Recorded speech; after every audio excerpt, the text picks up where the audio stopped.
Hey, this is Coach Glenn. Are you thinking about flipping houses, but you feel totally intimidated by the whole thing? Well, you're not alone. In today's session, I'm talking with a member who's been curious about flipping, but isn't sure if it's the right time and doesn't know whether to focus on flips or rentals.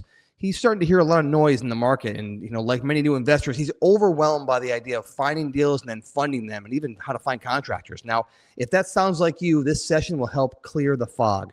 We're going to talk through why flipping is still a great starting point, yes, even in today's market, and how you can get moving by creating your buy box first, and what a crucial step that is. You're going to learn how to focus on properties that appeal to first-time home buyers and how to set up a simple referral network with local boots on the ground, and why it's critical to follow the right sequence in your learning by defining your buy box, finding the deal, and then figure out the funding and the contractors. This is all about simplifying your path and getting you moving ahead with confidence. So let's jump right in.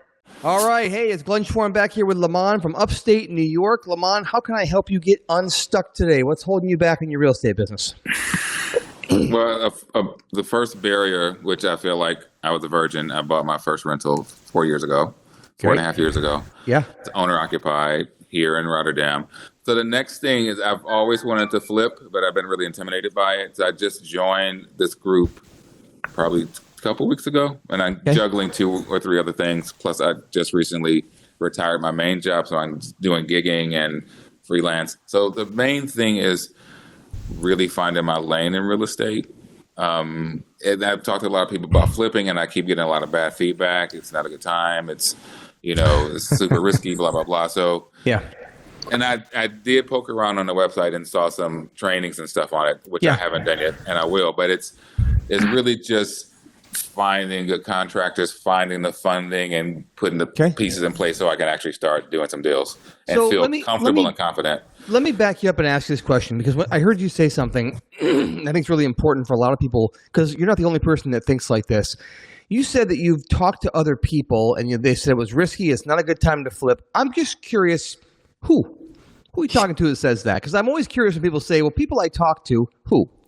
And I don't have to know their names. Real what estate I mean agents. Okay. Because I'm in the landlord networking group, other investors, just market people locally, contractors. Yeah. Things like that. So you know that you are in the same market that my company is in upstate New York, and we flip over 100 houses a year in the same neighborhood that you're in. So I just want to put that in perspective for you, right? When people say it's not a great, this is not a great market, it's not a great time. I've been hearing that ever since I started, right? I've been hearing that. I bought my first rental in Rotterdam Junction in 2003. So we're talking 25 years ago, or 22, whatever it is. It's been a long time. And the problem that I hear right now is that be careful who you take advice from, because you might wind up just like them. Okay. So that's number one. I would say that be careful who you take advice from, because you don't want to listen to people that don't have experience in the market. A real estate agent is never somebody you want to take advantage of unless they are somebody who's flipping houses actively, right? So what was your you said you retired from what? What was it you retired from? Healthcare IT. Healthcare IT. So if I was going to get advice on healthcare IT, I'd come to you, right? I wouldn't come to you on if it's a good time to flip a house, because you probably don't know. Okay. Right? So you want to find people that are experts in your field to get that. So you're in the right place, right? You're in the right place. So your question was what I think I really heard you saying is, what is my lane? You bought an owner-occupied rental, which is I'm going to assume a multi-unit building? A 2-unit, yeah. 2-unit, great. Great investment, great way to start. Usually your mortgage is getting almost paid for by your rent, which is wonderful. Fantastic. Brilliant move. Now you're saying to yourself, I want to find my lane. Are you asking, is my lane to buy more rentals, or is my lane to flip houses? Is that what you're saying? That's what I'm trying to figure out. So, yes. And my answer to you is both. Okay. Now, you don't want to do both at the same time. Right. But I don't want you to close your mind off from one to the other, because believe it or not, when you build a good flipping machine, that flipping machine will lead you to good rentals. Okay. I believe that if you are in a position in life where you want to make large chunks of cash, is that where you want to be? Because I'm underfunded for retirement, and there's a really big push to kind of build my wealth now. Yes. and Yes. fortify my, portfolio. 100%. So what you're going to want to do then is you're going to want to focus on flipping first. But I don't want you to tell yourself that I don't want to also do rentals, because if you stumble onto a rental along the way, it's okay. Okay, so I want to make sure that you're aware of that. Okay. So Okay. now, when it comes to lanes, I'd say let's start down the lane of flipping. And obviously, we can't cover every single step on a coaching call like this, but we can get you in the right direction for sure. Okay. So the number one thing I want you to do when you first get started, well, let me ask you this question. Do you know what you want to buy?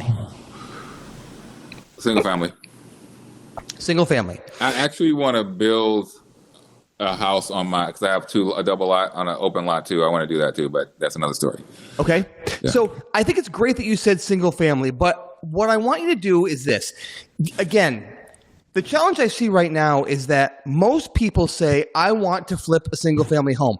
Do you know how many single family homes are available in the capital region of New York right now? Thousands of them, right? Yeah. So the problem is not that you don't know what you want. The problem is that you've thrown too wide of a net. Okay. When you say I want single family homes, that's too big of a net, Lamont. I want you to say, I have to define what I'm looking for. So let me ask you a question. Have you ever bought a new car? A new car to you. Have you ever noticed as soon as you bought that car that a lot of other people were driving the same or similar car on the road? Yeah. Right? It's not because those cars weren't there.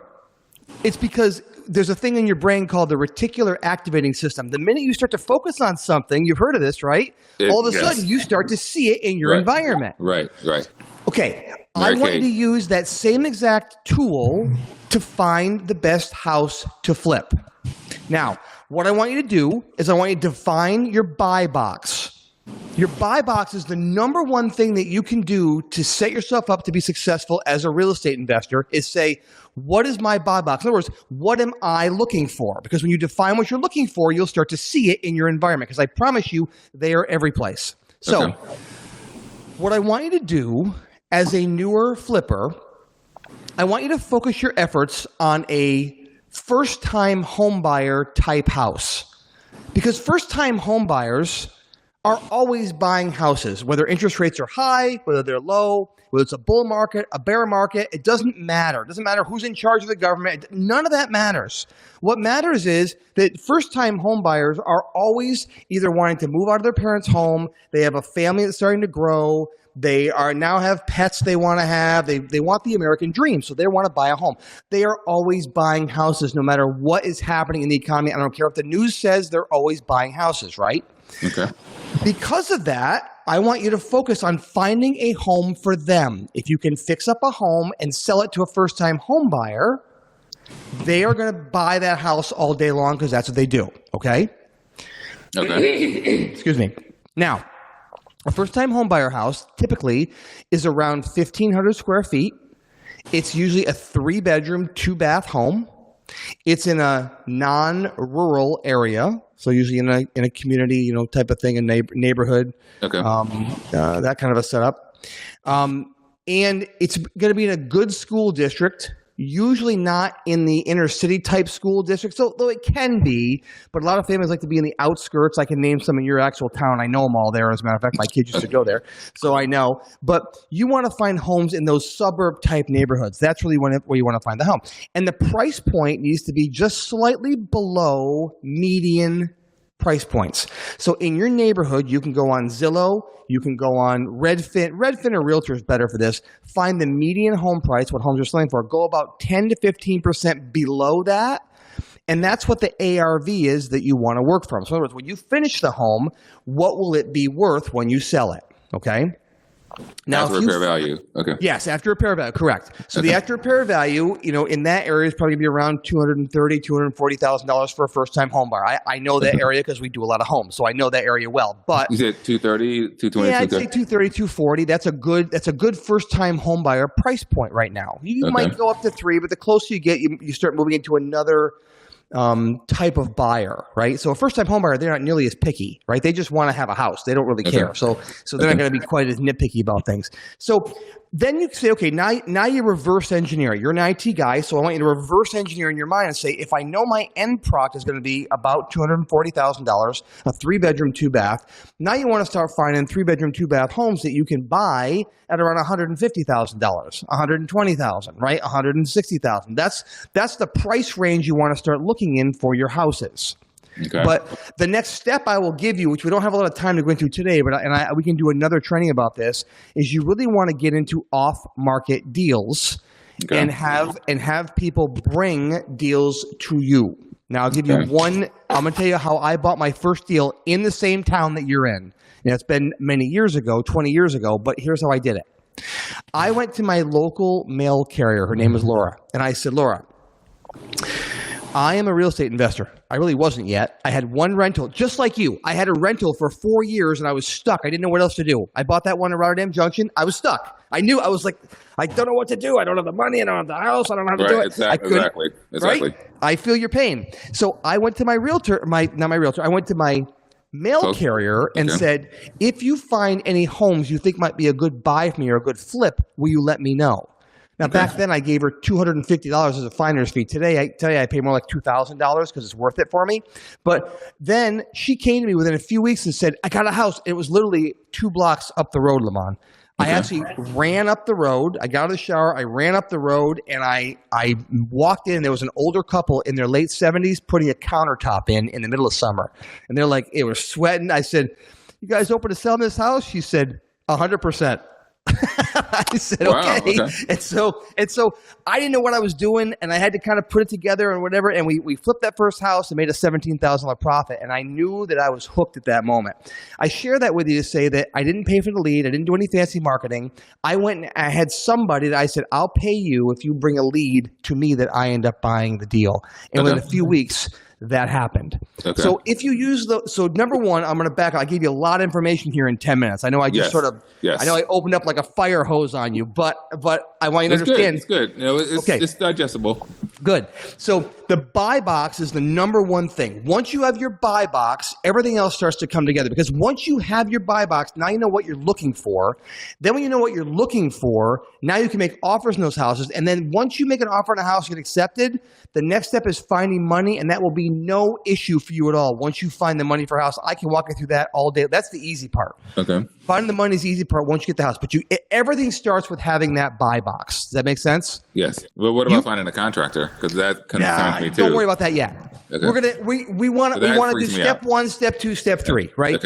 As an IT guy, you know things have to happen sequentially for the entire equation to work. Right. You're worried about the contractor. That's 10 steps down the road. Okay. And again, not always easy, but not difficult. But let's not put any effort there until we find the house. Once you find the house, again, you'll be able to have contractors come look at a house. Trying to find a contract without having a house and scope of work, it doesn't matter. So let's just focus on one thing at a time. Number one, build your buy box. That's your number one assignment right now as you leave this coaching call, is to build your buy box. What neighborhood do I want to buy in? What size house am I looking for?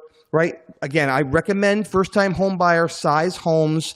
And then what price point do I want to look for? And then I want you to find people to go to work for you to bring you off-market deals, period.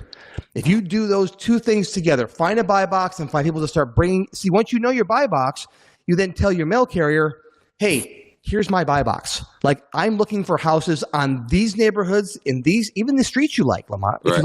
If you find houses in this neighborhood, do me a favor, bring those to me. If I buy them, I'll pay you, I say $2,000, but you can, if I'm trading $2,000 for $50,000, I'll do that all day long. Right? And I want them to be thinking about me when they see that vacant house for the mail. They start putting the mail and the mail starts filling up. They're like, man, no one's living there. Boy, I know that Sally Jones over here just passed away. I know that this one over here just got evicted. They know all that stuff, right? They know information, right? So they're going to relay that information. They're going to be able to bring a good deal to you. So that's just, for everything I said today, just encapsulate it and say, let me define my buy box. Okay. Then you can drive around yourself looking, but it's better to employ other people to be looking for you to bring deals to you. That way you have an endless supply of people that are bringing deals to you. Go to multiple mail carriers when they're out and say, how you doing?